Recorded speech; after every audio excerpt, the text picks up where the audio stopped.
siyaasaddu markaad ku jirto way isjiid badan tahay ma jira inaad baraha bulshada hadal lagu baahiyay oo la laha markaa meeja deeqo u baayay inaad dhahday waxaan tartamaynaa hal nin oo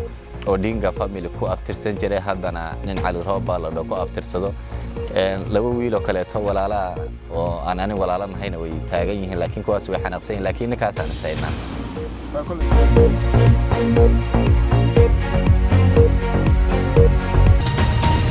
dawlad horta shaqo ma qorto haddii lagu dhaho dawladda nin alla ninka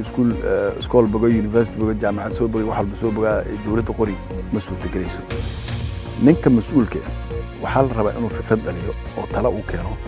maartaas wax la shaqeeyo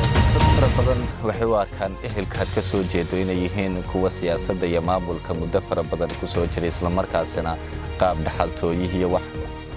siyaabo fara badan bay hadalka u dhigaan ma wax wada tashi oo adiga iyo ehelka waxa idin dhaxmaray in aad xukuumadda sii haysiin oo aad kursigan ku sii fadhideen laakiin asaga way una taabtaan marmarba wayna qaniinaan wayna baalkiyaan waxbana case iyo dadka barkii waxa way markii wax yar saal loo qaabay ayaguna waxay ku dhaayeen wax bay ka sheegayeen laakiin ayaga falal amni darrana waa ay dhaceen kamid yihiin magaalada dhexdeeda in gaari lagu xabadeeyay cidii xabadeysayba